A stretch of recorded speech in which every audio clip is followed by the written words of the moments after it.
Ito ngayon ng kasalukuyang nagaganap dito, no, operation dito sa Manila Bay Reclamation Project, ano.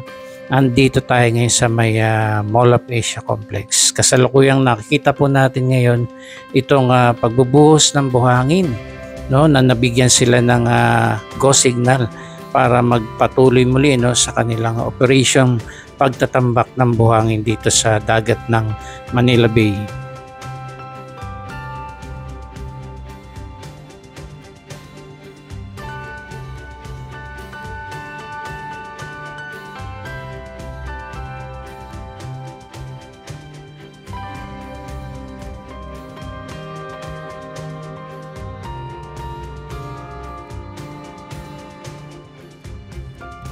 Good morning guys, samahan nyo ako at mag-update tayo ngayon sa Manila Bay Reclamation Project at naririto na naman po si Kuya Ron dito sa may bandang Mall of Asia Complex at punta tayo doon sa may seawall para makita po natin ng mas malapit yung nagaganap na mga operation ngayon dito, no? Dito po yan sa lungsod ng Pasay.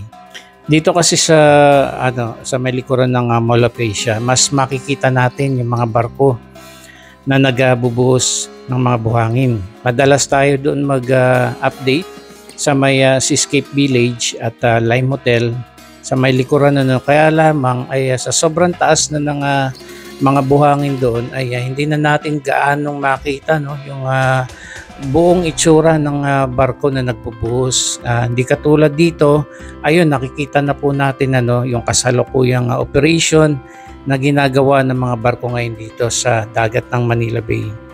Okay, punta tayo dun sa may okay, dito muna tanawin muna natin at kasalukuyang nagbubuhos itong Chinese vessel, ano. Ayan, pakita ko rin sa inyo itong lawak na at taas ng mga tambak ng buhangin dito.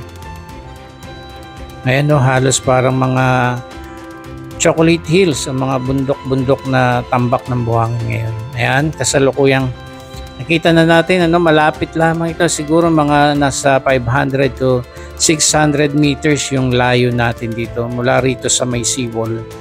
Ayan, kasalukuyang nakikita natin itong mga tonel-toneladang binubuhos ng mga buhangin ngayon dito sa dagat ng Manila Bay. Okay, once again, ito po ay nabigyan ng go signal itong dalawang reclamation project dito sa Pasay City.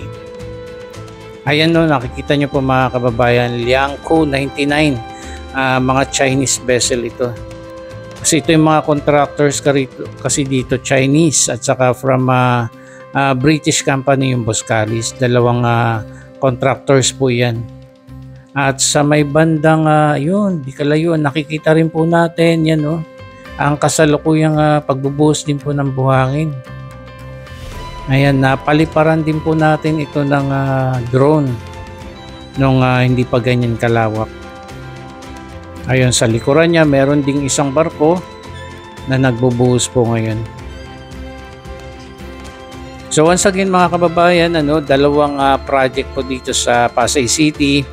Ang na-aproban ito pong 365 hectares Pasay City Reclamation Project, saka yan 265 hectares Pasay Harbor Reclamation Project. Usap-usapan din ngayon, ano, na baka sumunod na rin bigyan ng go signal ang Maynila kasi meron ding 3 reclamation project doon sa Maynila. Pero as of now, ito pa lamang po yung pinapayagang mag-operate dito po sa Manila Bay. Ito po yung dito po sa Pasay City. Ito yung Pasay City Reclamation Project and Pasay Harbor.